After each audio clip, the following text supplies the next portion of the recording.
The crystalline waters of Drachovi shimmered beneath twin suns, deceptively beautiful and lethally cold. Lauren pressed her face against the observation window of the research station, her breath fogging the reinforced glass as she watched the scene unfold below. The Drake, massive scaled beings that humanity had mistakenly named dragons upon first contact, gathered at the water's edge, their haunting, keening, echoing across the valley.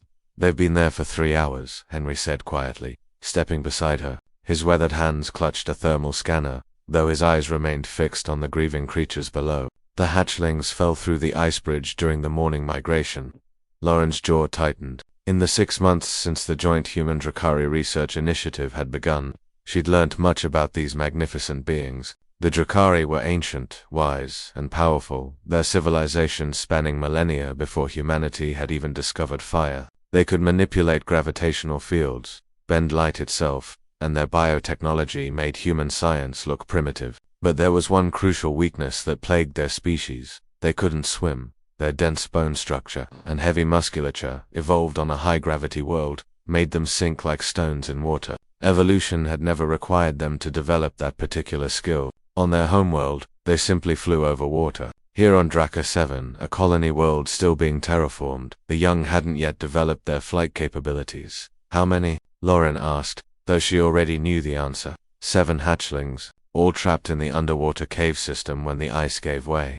Henry's voice was heavy. "The Drakkari have tried everything: gravity nets, thermal drilling, even their bonding telepathy to calm the Nothing works. The cave system is too unstable, and the hatchlings are panicking, using up what little air remains." Lauren watched as the largest Drakkari matriarch, Shgareth, whose scales gleamed like burnished copper, raised her massive head toward the sky and released a sound that transcended mere noise. It was grief-given voice, loss made tangible, a mother's anguish that needed no translation. "How long do they have?" Lauren's question came out as a whisper. "Minutes, maybe 20 at most."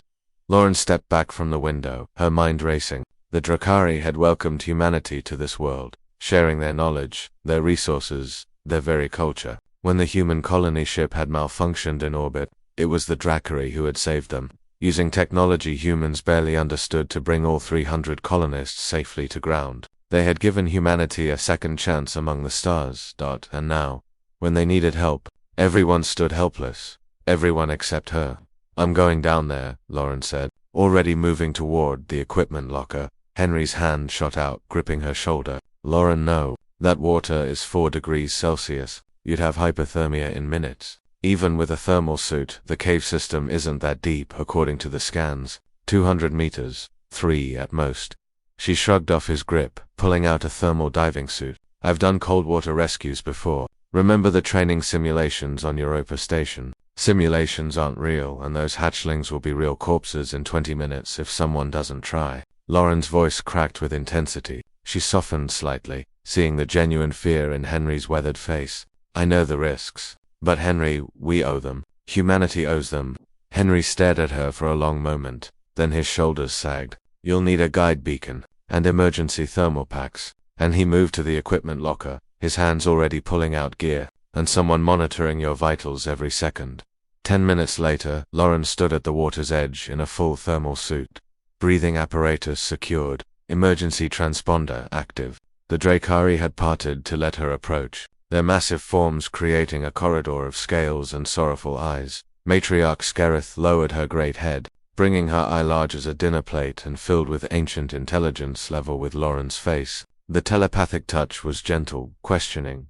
"Small, human, why do you come?" Lauren had never been able to send thoughts back through the telepathic bond, but she spoke aloud, knowing the Drakkari understood human speech. "Because sometimes the small can go where the mighty cannot. Because you saved us once. Because those are children down there, and every child deserves a chance." The matriarch's inner eyelid blinked slowly, a gesture of profound respect among her kind. "The water will embrace you in death. Small, human, it is not your element." "Maybe not," Lauren smiled grimly, "but humans are stubborn that way. We go where we're not supposed to. We adapt. We survive. It's kind of our thing." Without another word, she dove. The cold was immediate and absolute, a vice crushing her chest, despite the thermal suit. Lauren pushed down, following the beacon Henry had programmed the location of the largest air pocket in the cave system where the Hatchlings' biosigns clustered. The underwater cave was a maze of crystal formations and narrow passages. Her helmet light cut through the murky water, revealing alien beauty that she had no time to appreciate. Her breath came in controlled measures, training overriding panic as the passage narrowed. There, a faint glow of bioluminescence, the natural defense mechanism of frightened Drachovi young. Lauren squeezed through a gap that scraped her tank and emerged into an air pocket barely large enough for the 7 hatchlings.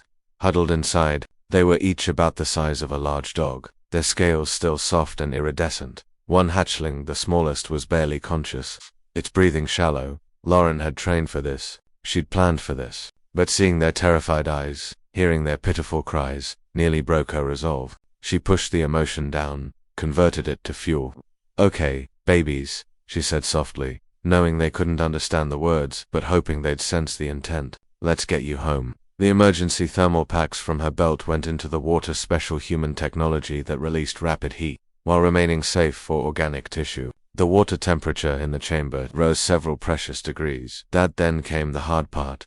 Lauren activated her emergency transponder's homing function. She grabbed the smallest hatchling, still heavy despite its youth, and dove back into the passage. The creature squirmed, panic overriding exhaustion, but Lauren held firm with the enhanced grip of her suit's gloves. The swim back was agony. Her muscles screamed. Her lungs burned. The cold seeped through the thermal suit's protection, turning her limbs sluggish, but she broke the surface to see dozens of massive forms surging forward, and gentle gravity fields lifted the hatchling from her arms.